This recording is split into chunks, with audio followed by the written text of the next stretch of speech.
Alright guys, we're doing sight reading lesson 101.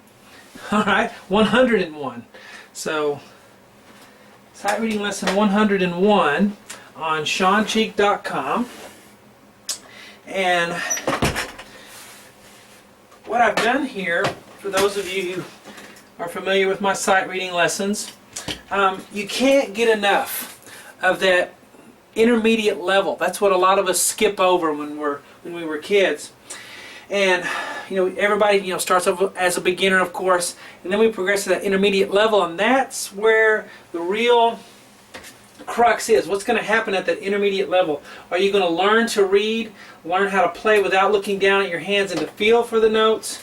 Or are you going to get into that memorization pattern where we just do a little bit of time, memorize it, go on to the next one, and just feed that habit of being a poor reader? Okay, so you can't have enough of these little pieces like this. This right here is Hide and Surprise Symphony. Then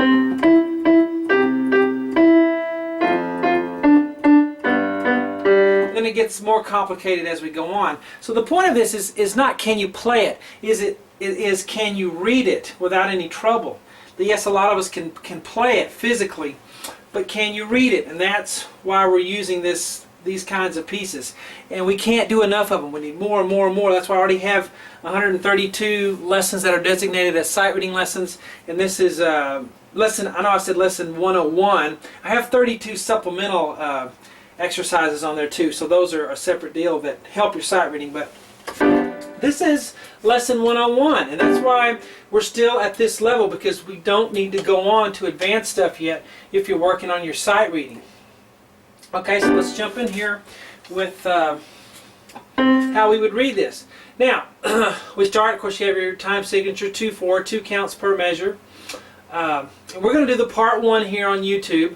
Those of you who have memberships to my website, shawncheek.com, ShawnCheek.com. You'll get the whole lesson, the whole 9 yards of the lesson, but we'll do the free part 1 here on YouTube, but at some point it'll cut off and you'll have to get a membership to the website to finish it, but we'll do some of it here. 2/4, 2 counts per measure. Quarter note gets the beat is the bottom number, because it's a 4, so 4 stands for quarter. So we're counting to 2, 1 and 2, and so we have half notes here. Okay, half notes, of course. Sorry, eighth notes.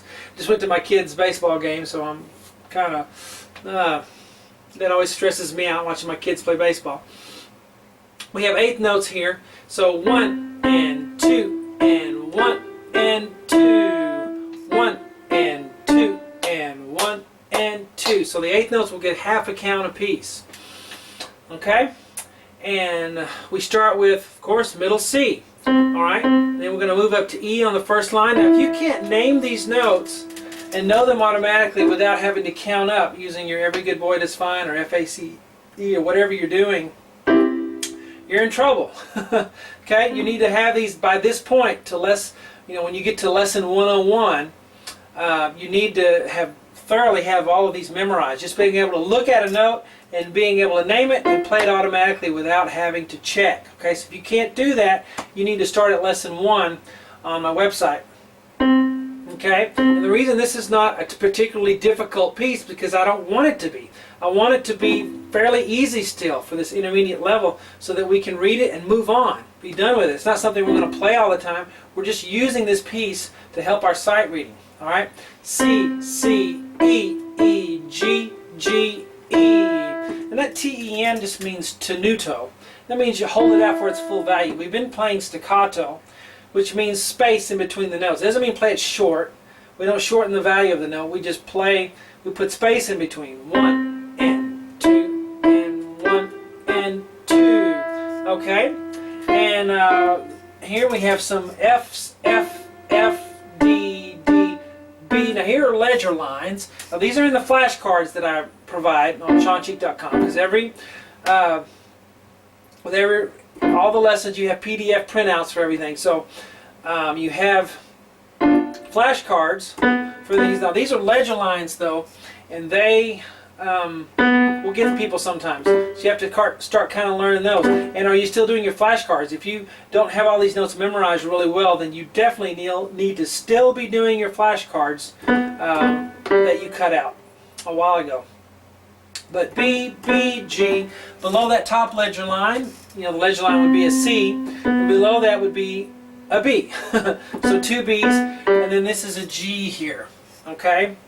So that's a G. If you have two ledger lines, you go down, you have a G, all right? There's lots of notes to do with piano. Now, if you played, you know, a saxophone or a trumpet or something, you just have one staff, or you played trombone, you have a bass clef. But we have to learn two clefs, and we have to learn the ledger line. So that's important too. B, B, G. Don't think just because you learn the notes on the staff, that's it. There's plenty of notation that goes into ledger lines. B, B, G. So we have two phrases. We have our first phrase, 1 and 2, and 1 and 2. 1 and 2, and 1 and 2. And now, can you do that without looking at your hand? All right? Try to get to the note without looking. You'll have to take a chance. You might miss it. That's okay. Just keep going. All right? Let's look at the left hand on this first line. What note is that? You should know automatically that's a C. Okay? So, if you didn't know that was a C, that's bad by this point. If you're lesson 101 and you don't know that's a C in the left hand, and the only reason I'm getting on you and yelling at you about that is you need to get those learned. You need to do your flashcards. By this point, you should have that memorized. C, and if you don't, you're okay. Just go back and work on the previous lessons. F, G. Okay, so this is an F down here below the staff, and then G is one up. And you know, whenever you're counting, you don't have to count both hands. You just have to be able to count the hand that has the most notes, the right hand, and then you just fit the left hand where it goes. Okay? So hands together we have 1 and 2 and 1 and 2.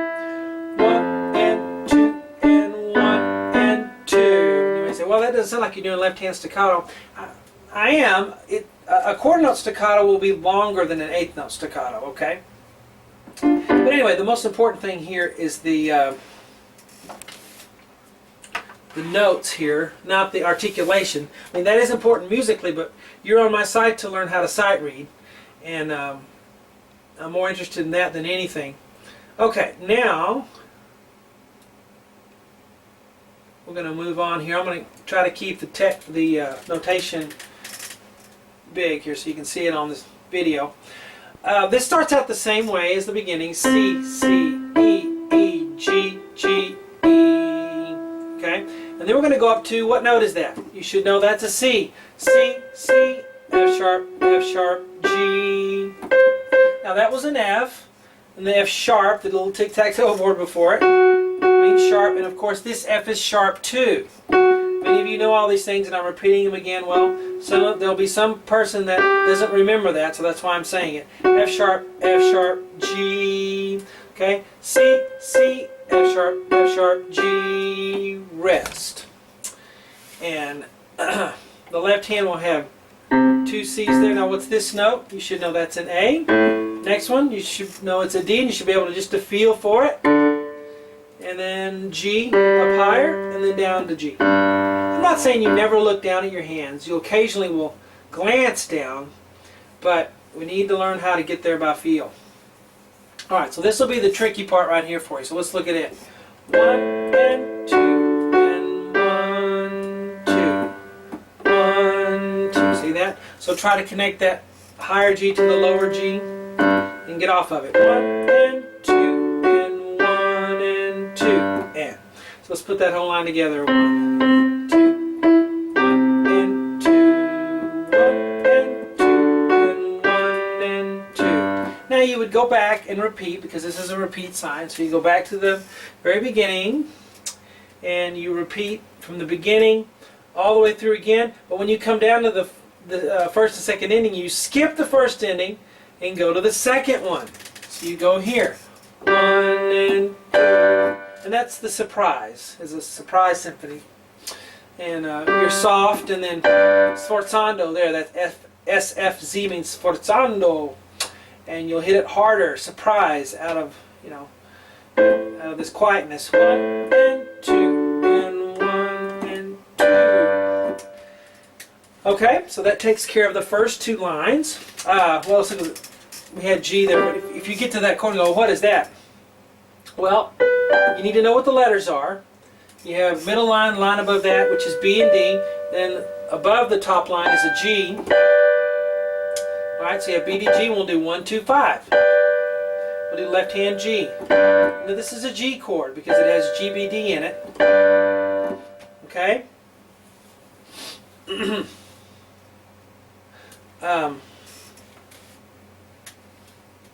Alright, and don't forget your other sight reading lessons. If you've done 1 through 100, which you should have if you're on 101, keep using the last 30, 40, or 51 sight reading lessons you did. Play through those still like we've been doing. And then add this one. The more you play, just play as many things as possible.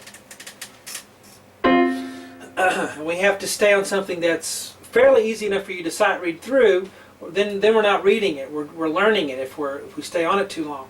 And the point is to read. So we try not to get these to be too difficult, even though your playing level may be way above what this is. Okay, so here's our B section.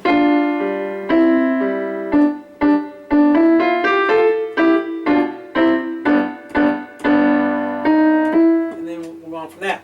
So let's take a look here. We have F, E, and then 2 Ds. Well, these are quarter notes, 1 and 2. And remember I told you the hand that has the most notes will do the counting for you. In the left hand, 1 and 2. And so you just fit in the right hand in the gaps. Okay, D, D. Now we have some 16th notes. 16th notes are twice as fast as 8th notes.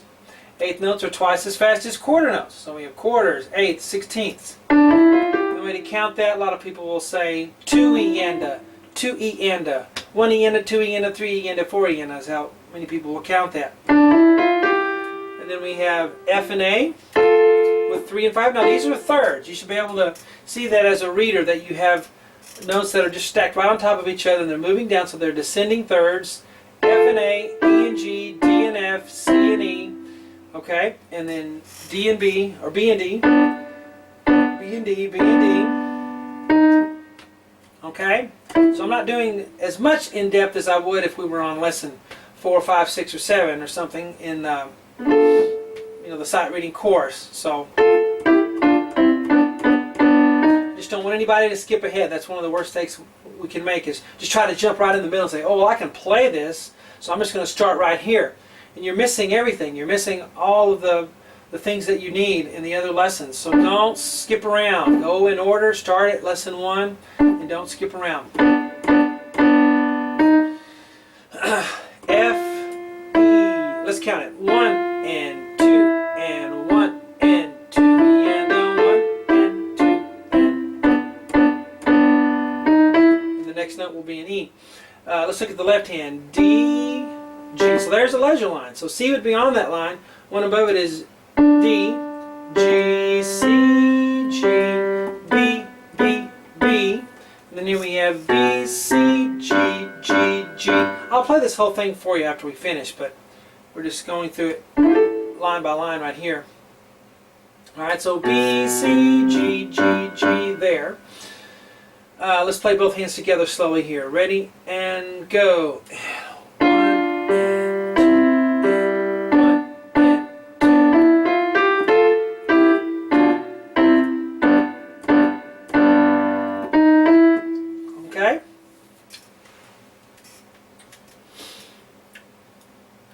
And that's the end of that line. So let's look at the next one. 1 and 2 and 1 and 2. Alright, so that's our last line. And that ends it. You say, oh, that's short and sweet and easy. Good, I hope it is for you. I hope you were able to read it easily. And then move on to the next thing after you can get through it, so that you're not learning it, but reading it. Okay, once you start to memorize it and be really familiar with the piece, you're not reading it anymore. So So we have to stay below our playing level long enough to teach our brains how to read. E, E, G, G, C, C, E. And the fingering on that, they have 1, 2, 4, 5, and that'll work. See how I go ahead and have my hand in position for that? It's really a chord, a broken chord. E, E, G, G, C, C, E. Okay, let's look at the left hand that far. Middle C, G, G, E, C. Bum, bum. So the left hand's going the opposite way with a chord. Okay, and they're using 1, 2, 4, 5. You could also use 1, 2, 3, 5 if you wanted. Let's play hands together on that part. 1 and 2 and 1 and 2. So that's why it really helps to have your hand in position for all these notes in those two measures, because both hands are doing or skipping around. And if the notes are already under your fingers, it makes it easier. Just press them down. All right, then we have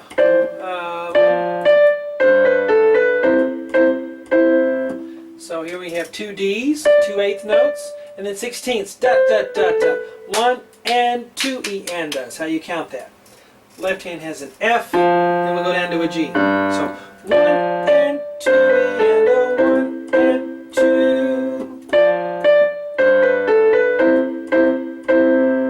All right, so.